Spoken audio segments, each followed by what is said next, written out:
Hello, my name's Andy. Welcome to episode 58 of Keeping Water. In this week's episode, I'm going to show you some tweaks I've made to the filtration. Not major and happily quite cheap, but I think they make a reasonable improvement to how it all functions. And I only did one bodge, which is quite unlike me, unless, of course, you consider the whole setup a bit of a bodge.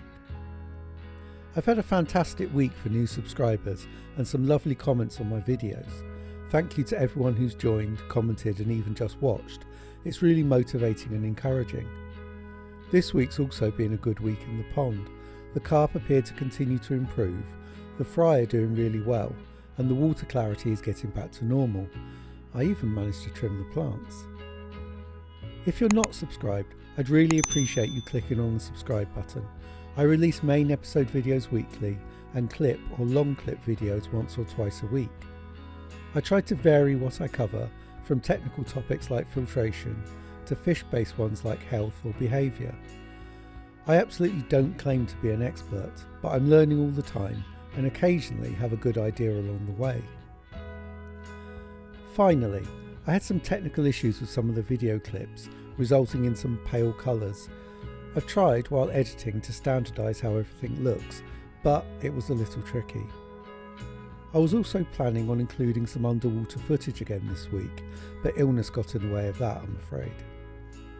Right, that's the housekeeping and excuses out of the way. On to the main subject of this week's episode, starting with the static bed tray.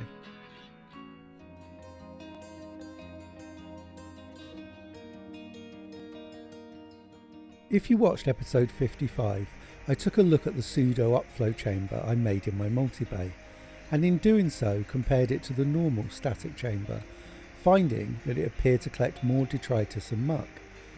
My thoughts were that the tray trapped the media, causing the flow of water to push it closer together, meaning that it caught more dirt. Kind of like a proper upflow filter. Kinda. Anyway, my plan from that was to add a tray to the first and normal static bed, and what follows is how I did that.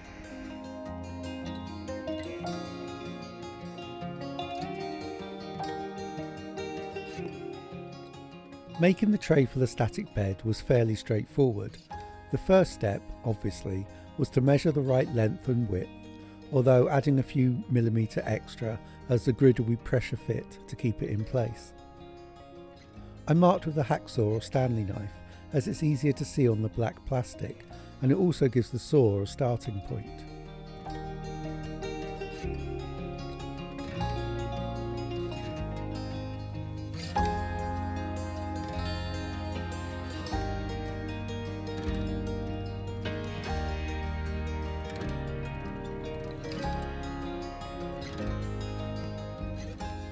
I'm not sure if the cat's giving it a vote of confidence or not here.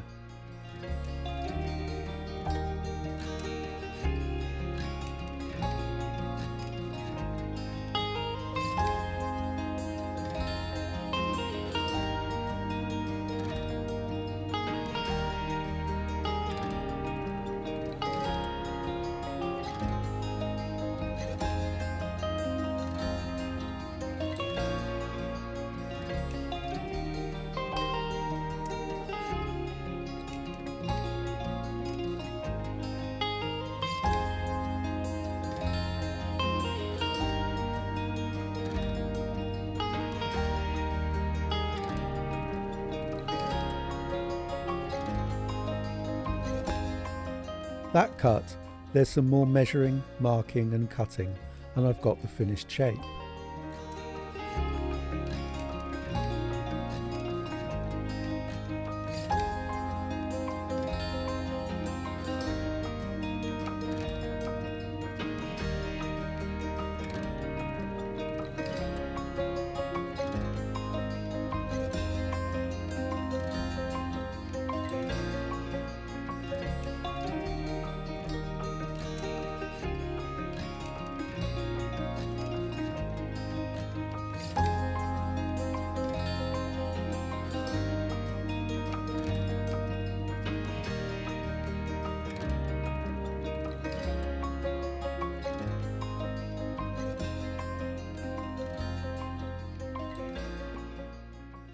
Next, I added the fine mesh which would stop the K+ escaping, first by finding a relatively straight edge from the remaining sheet of mesh and then fixing it with the cable ties.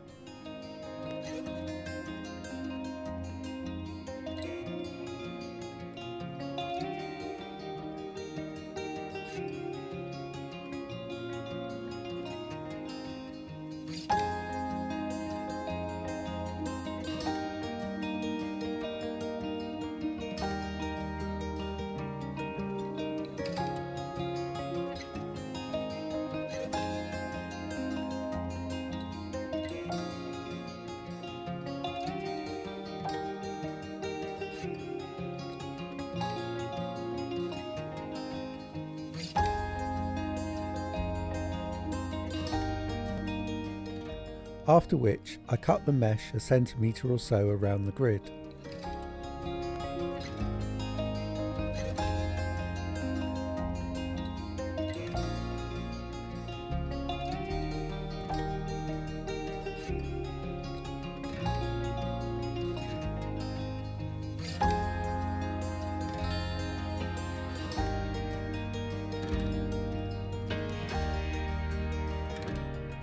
Then I trimmed the cable ties and finally added some handles made from the cable ties again.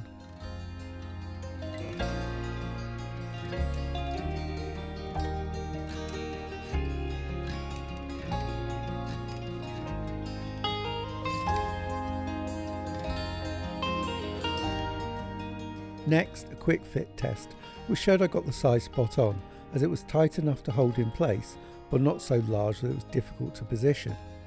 I'll place it properly later when I've lowered the water in the multi-bay.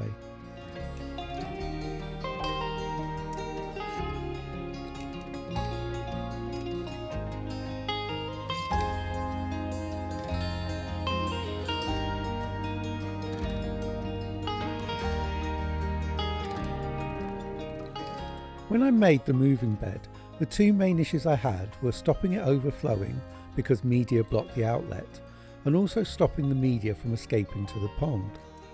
I solved the first by making a mesh barrier between the media and the outlet. Overkill, but it worked. I solved the second by making a rectangular mesh net attached to the barrier to contain the media. Again, a little overkill. The problem with the barrier was that it didn't make a seal around the edges of the tub, something exacerbated by the tub bulging over time. This bulging also meant making a more successful barrier now, which would negate the need for the mesh net, would be extremely difficult to almost impossible. The problem with the net was that its folds and lack of rigidity meant that it trapped media and prevented effective movement. Therefore, the plan was to create a rigid container out of media grids and mesh to effectively contain the media, allow for water to output the tub freely, and to allow better movement of the media. Again, we'll start with how I made it.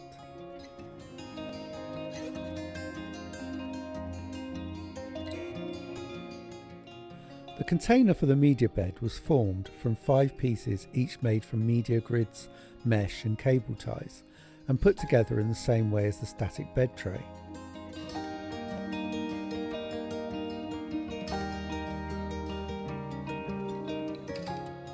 I made the rear end piece first, which was the only one to have any additional adaptation, in this case a hole for the inlet pressure pipe. As you'll see, I in no way at any point messed up this one simple bit of extra work, not a bit. More of that 100% accuracy later on.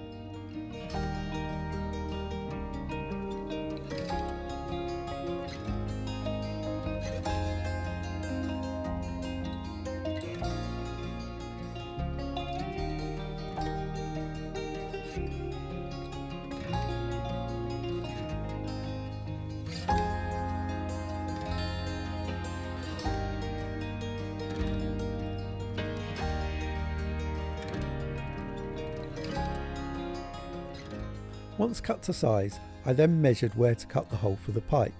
Surprisingly, this is not where this went wrong.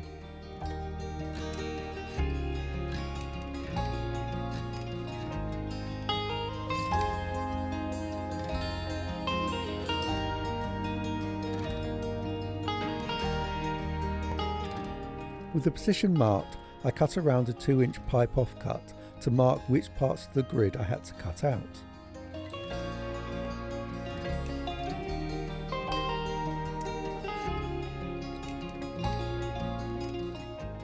I didn't really have a suitable tool for cutting this out, so used the hacksaw and Stanley knife, which worked after a fashion.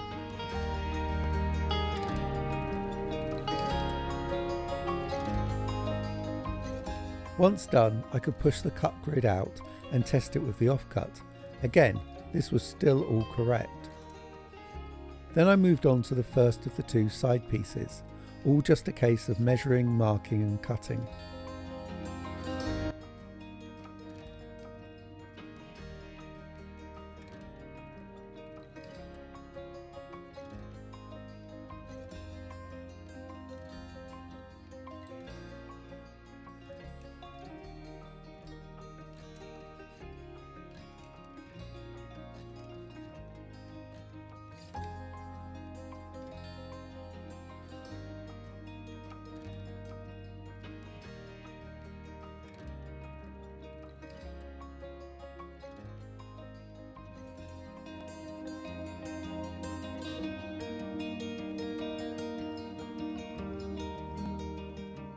The first one complete, I used it as a template to mark out the second one.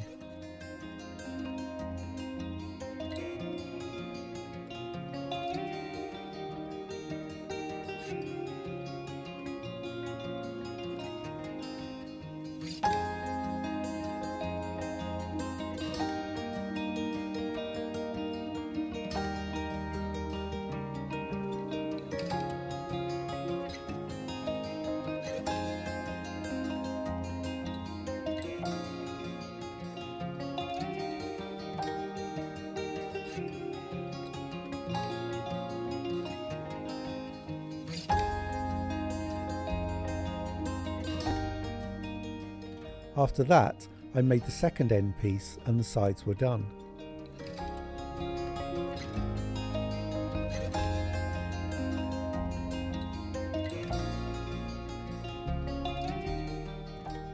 Next, I cut 2 pieces of media grid to size to form the base, and then fixed them together with cable ties.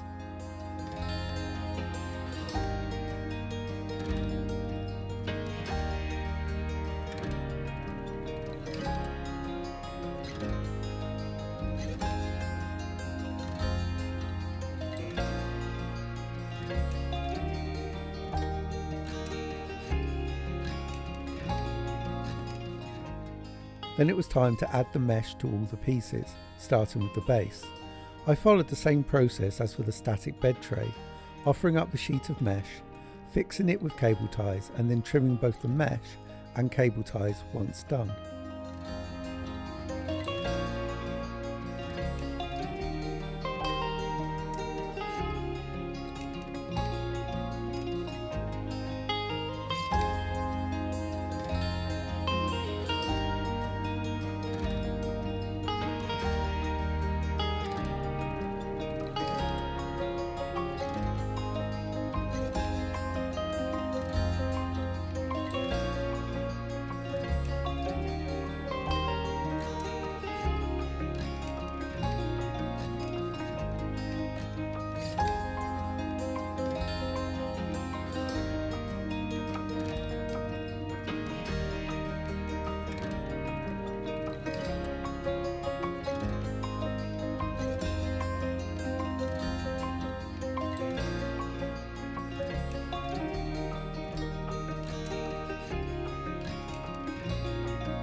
I then repeated that to cover the 4 sides of the box with mesh.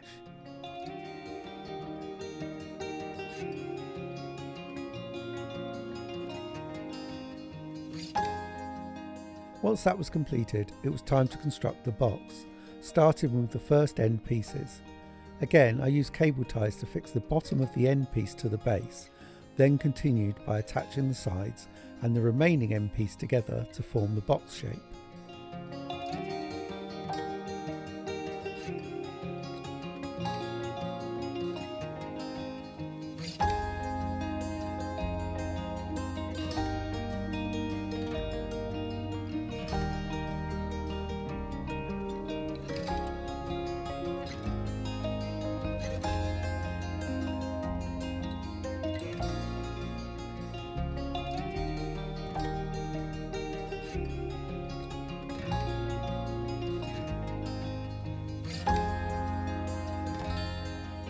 By the way, just to let you know, I have already made the mistake that I'll find out about later on.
Next, I fixed the bottom edge of the 3 unattached sides to the base.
Just for added strength, in spite of it being pretty robust already, I went round and added more cable ties to the joins.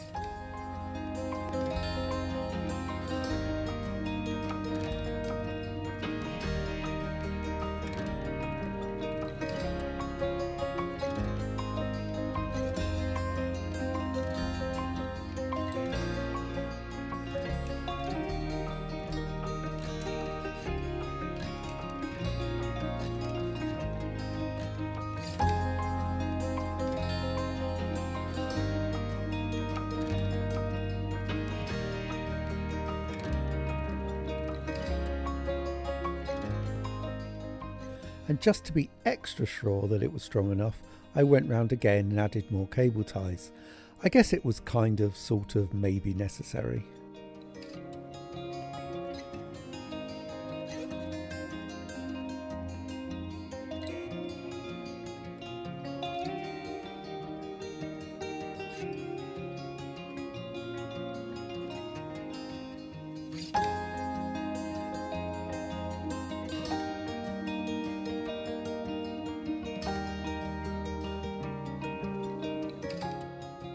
And finally, I went round and trimmed all the cable ties, and then the container was finished.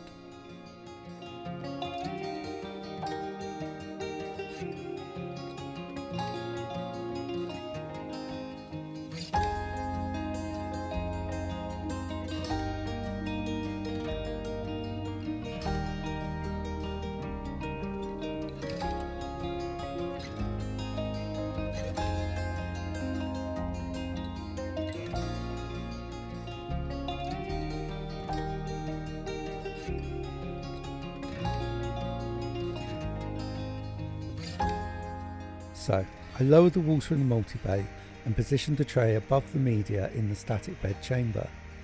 Even though I say so myself, it was a perfect fit. Just big enough to friction fit, but not so big that it was difficult to position or remove. As you may have seen, I also made a hole for the airline, which was spot on too. Then time to fill the multi-bay back up and see how it worked, with particular view on whether it slowed down the flow at all.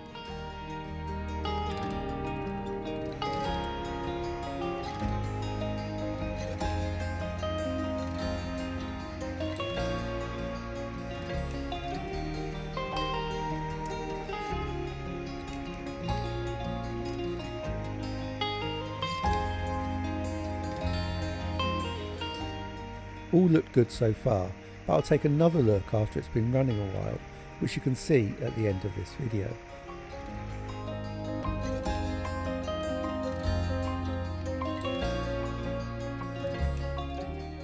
The first job was to move the media from the moving bed into a tub of pond water, take out the old net and barrier and clean out the moving bed, which I forgot to film, but I'm not sure anyone will mind.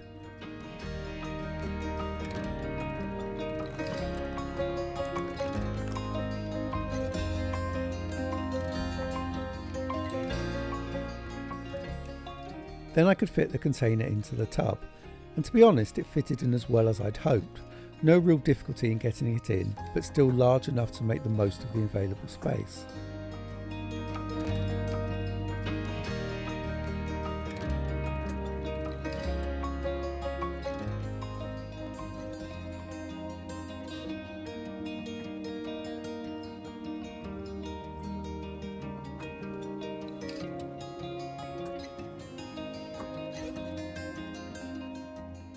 That was until I tried to get the pressure pipe inlet into the tank connector, and it just wouldn't happen at all, in spite of any subtle and not so subtle tweaking of the container's position. The hole was just misaligned to the tank connector, and nothing was going to change that. The problem was that the hole was made correctly off centre, but I put the mesh on the wrong side of the grid, meaning that the hole was now off centre to the wrong side, if that makes sense. So, I could either disconnect the end piece of the container, remove the mesh, connect it to the right side and then reassemble everything, or I could do what I did, which was to make the hole bigger and then add some stronger mesh around the hole so that media couldn't escape.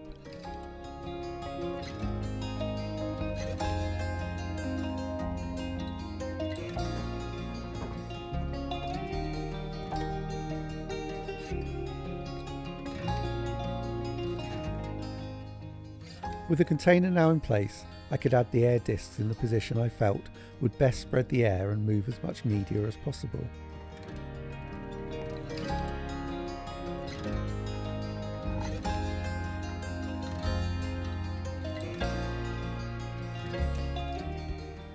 And eventually I could put the media back and fill the bed back up with water. Initial impression was that it looked much neater and more of the media was moving, with only a couple of dead spots.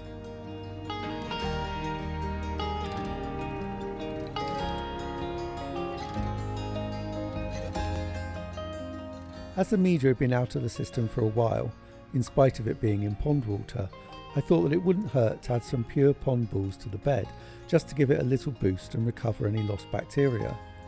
Not sure how well this really works, although it will almost certainly work better if you don't drop half of it on the floor.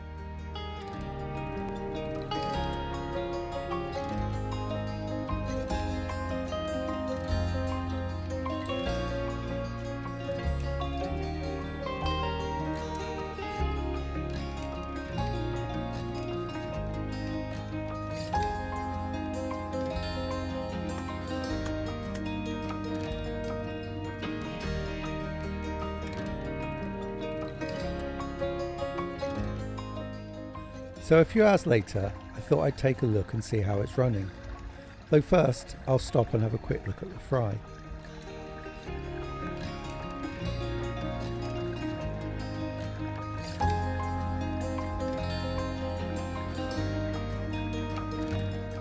And the cat.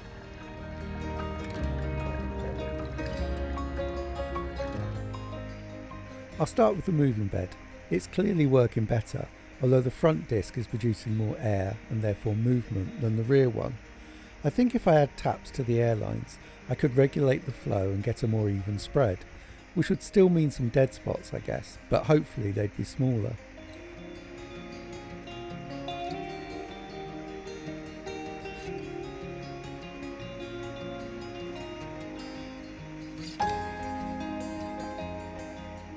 Onto the static bed. The tray has basically worked out exactly as I'd hoped, and probably better than the first one I made. I again put the mesh on the wrong side when making that one. I may sort that at some point. There's been no problems with flow rate through the multi-bay, and the levels throughout are as they were before, which may not have been a likely problem to be honest, but it worried me anyway. Overall, a couple of good jobs. Not a major change, but some beneficial tweaks I think. In adjusting the air in the moving bed, I reduced the air to the pond, which I think is probably a good thing, as the previous airflow was maybe a bit much in my size of pond, and I think the new rate is calmer, while still giving a decent amount of both flow and aeration to the pond.